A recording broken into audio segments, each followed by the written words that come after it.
La librairie est fermée depuis hier soir, oui, mais nous sommes en permanence dans les murs pour répondre au téléphone, prendre les commandes par téléphone et nous livrons les gens à domicile gratuitement par un service de coursier.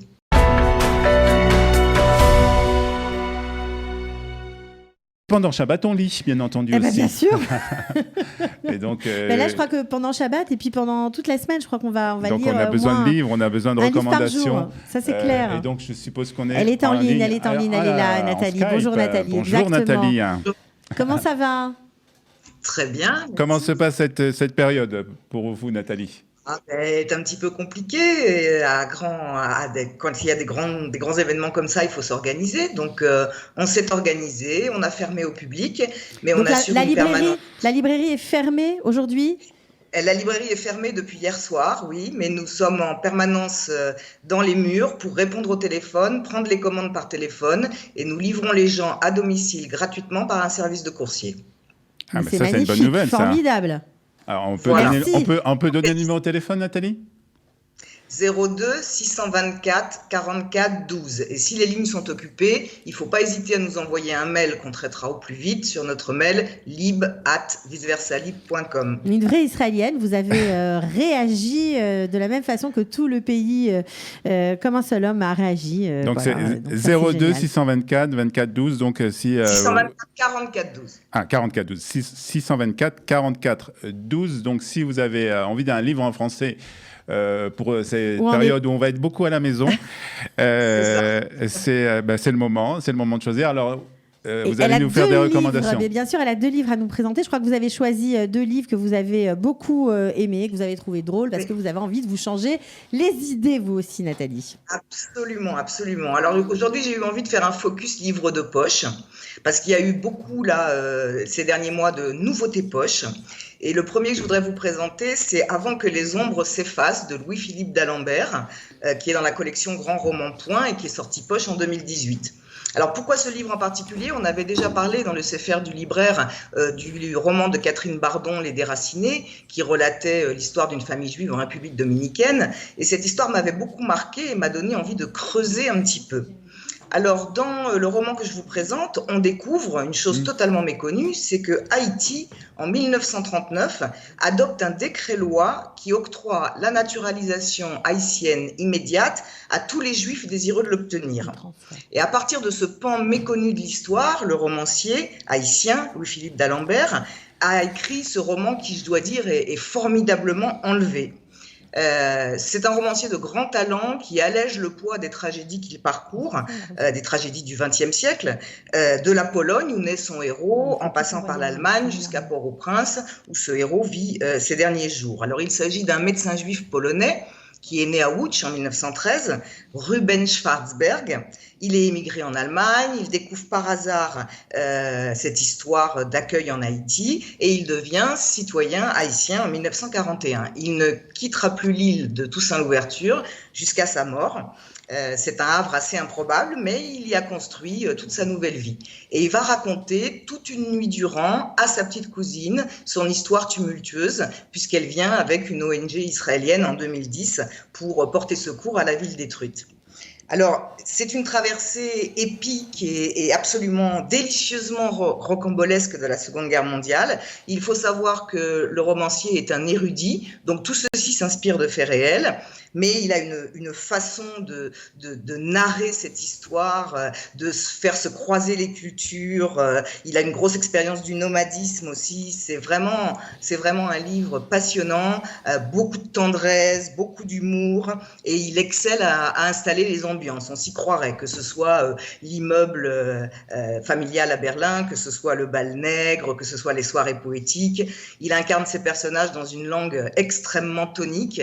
Et je dirais que c'est un livre d'hier et d'aujourd'hui, c'est un voyage littéraire formidablement constructif, où il est évidemment beaucoup question de solidarité. Et je crois que dans les temps que nous vivons aujourd'hui, la solidarité, nous en avons bien besoin. Ah oui, ça c'est clair. Oui. Ouais, ça c'est clair. Donc un livre que vous avez beaucoup aimé et que vous nous conseillez. Et puis vous avez eu un deuxième coup de cœur, c'est le moins qu'on puisse dire, c'est le livre de Esther David. Voilà.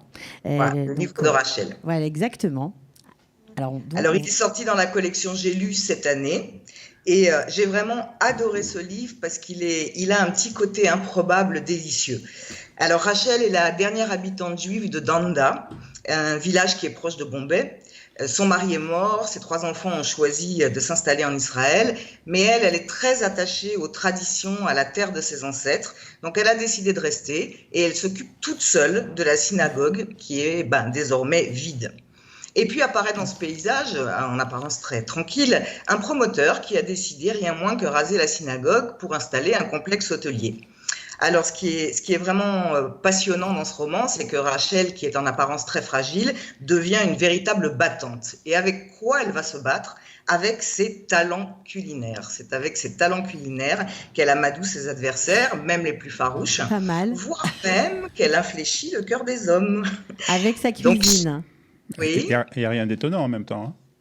Non, mais c'est très bien construit parce que chaque chapitre s'ouvre sur une recette traditionnelle et par petites touches colorées, épicées, Esther David fait revivre les coutumes de la communauté juive indienne et c'est un très très beau portrait de femme. C'est vraiment un livre de recettes ? Non, ce n'est pas un livre de recettes. Elle donne des recettes. Elle donne des recettes aussi. Non, enfin, elle cuisine pour s'en sortir, en fait, c'est ça. C'est ça. Elle cuisine pour infléchir ce promoteur et la horde de requins autour de lui. D'accord. Et chaque chapitre si en même temps, on peut lire un livre et avoir des recettes, c'est. Il y a des recettes à l'intérieur. Oui, il y a des recettes. C'est formidable ça, comme livre. Je crois que c'est un livre qui va avoir beaucoup de succès parce qu'il faut bien comprendre, Nathalie, que lorsque les familles sont enfermées à la maison, il y a une activité, certes, on lit, mais on mange beaucoup aussi. Alors, moi, j'ai adoré ce livre parce qu'on ouvre le livre et on a l'impression qu'un bouquet d'épices, de parfums sort du roman.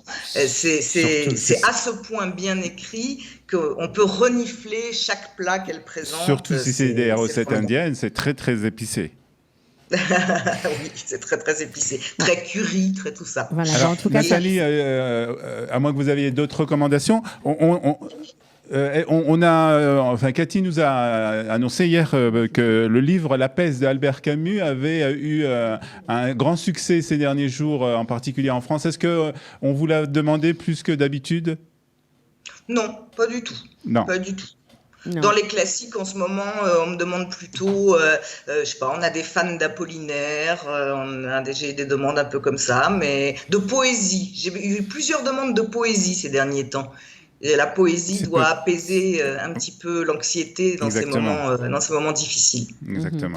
Bon, en tout cas, faites bien attention à vous, Nathalie. On vous souhaite aussi une bonne santé. Ne sortez pas trop, le minimum, comme tout le monde. Voilà, on répète les consignes de sécurité. On se lave les mains, on respecte les 2 mètres. Alors là, vous ne le voyez peut-être pas à l'antenne, mais nous avons effectivement la distance. Oui, on le voit bien, là, on le voit à l'antenne. Vous voyez, on respecte fait exactement attention. c'est les instructions. Et on a eu, d'habitude, c'est Cathy qui se rend à la librairie pour vice-versa pour faire cette émission avec notre ami David. Mais cette fois-ci, on a préféré prendre Nathalie par Skype et on espère très rapidement qu'on pourra vous rendre visite dans votre librairie, Nathalie. Bon. Écoutez, on s'adapte et c'est tout à fait normal. Et en tout cas, on répète donc si vous avez envie de commander un livre à la librairie vice-versa, donc le 624 44 12 et vous êtes en plus livré rapidement. Ça prend gratuitement, merci Nathalie. Oui, et gratuitement. Ça prend du temps ?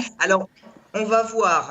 On a commencé à s'organiser hier. Les commandes téléphoniques ont commencé vraiment à se présenter. Pour le moment, on envisage 2 livraisons par semaine. S'il faut plus, on fera